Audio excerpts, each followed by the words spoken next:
Now, a lot of times people ask the question, does romantic love exist within spirituality? And if so, what does it look like? And what does it not look like? You know, does romantic love exist within a strong, spiritual mindset? And if so, what does it sound like and what does it not sound like? So what I want to do actually is begin by telling a story. And it's actually a story, which is a true story, although the names I changed around a bit. I'm going to begin with the story, and then I'm going to talk about the lesson that we can really learn from this story, because it's actually a story that a lot of us may be able to relate to in one way or another. Now, the story begins with a woman, and when Veronica met Paul, she immediately knew he was everything that she had always dreamed of. Meeting him was like watching the sunrise in the middle of a snowstorm. His warmth melted the cold, but soon admiration turned to worship. Before she could understand what had happened, Veronica had become a prisoner. She became a prisoner of her own desire and craving for that which she adored. Everywhere she looked, Veronica saw nothing but him. Her greatest fear in life was displeasing him. He was all she could feel, and without him, happiness had no meaning. Leaving him made her feel as though her soul was being peeled away from her very being. Her heart was consumed with only his face, and nothing felt closer to her than him. He became to her like the blood that ran through her veins, and the pain of her existence without him was unbearable, because there was no happiness outside of being with him. But Veronica thought she was in love. Everything basically revolved around him. Her greatest fear in life was displeasing him, and she didn't know any pleasure outside of being with him. Now, here is the irony. Veronica thought she was in love. Veronica had been through a lot in her life. Her father walked out on her when she was a teenager. She ran away from home when she was 16. She battled a drug and alcohol addiction. She even spent time in prison. But all of the pain combined could not compare to the pain that she would come to know inside this new prison of her own making. Veronica became a captive inside her own desire. And at this juncture, I want to say something. The one who is truly in prison is the one whose heart is in prison from God. And the captivated one is the one whose desires have enslaved him. Now, from here, I want to break away from the story for one moment, just to express and to, make a statement, just based off of this story, which is a true story, like I shared with you in the beginning. I just changed the names around. But it is so easy to get caught up in obsession and compulsion over the creation, opposed to worshiping and praising the Creator. And with that being said, I just want to share with you a brief metaphor. And this metaphor is about, it's a metaphor. It's about the lie and the truth. And the lie and the truth were down at the ocean. And so the lie, seeing the truth consisted of substance, says to the truth, let's go swimming, because it was a hot day.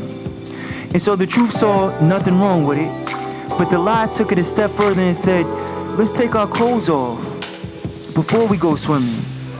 So, the truth seen nothing wrong with it. So the lie and the truth were in the ocean, and as soon as the lie saw the truth swimming out into the sea, the lie runs back onto the shore and puts on truth's clothes and starts running. So now you have the naked truth chasing after the well-dressed lie. And what this metaphor means is that a lot of times people are chasing something in their life that they perceive to be real, that they perceive to be truth. chasing after relationships, chasing after cars, chasing after money, finances, chasing after jobs. And all of these things are just well-dressed lies, because once you recognize with a wise mind and a wise eye, once you recognize what truth really is, then you can stop running after these vain things and begin to run after God. And once you do that, then God will give you the ability, to take the garments back that this lie took from you in the first place.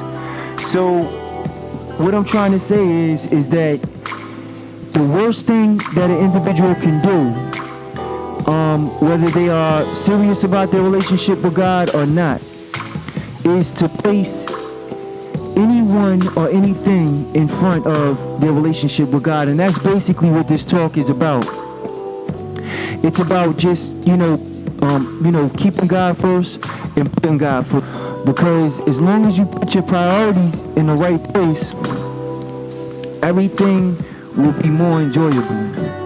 If you put God first, the intimacy that you share with your companion will be richer.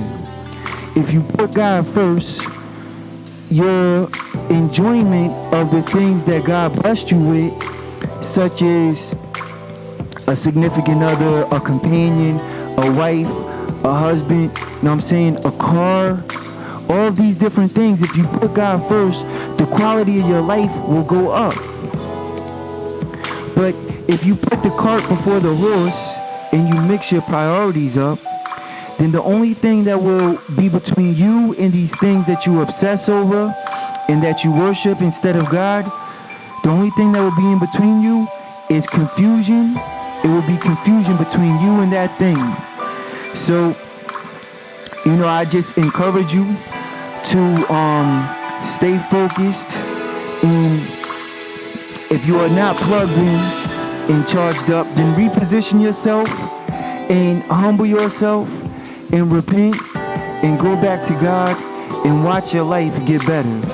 Watch your relationships get better. Watch the quality of your life get better. And ultimately, I think that's what we all want. So with that being said, I just want to wish you luck, and just ask you to ask God to guide you towards truth, to guide you towards happiness, to guide you towards a life that has quality and has substance.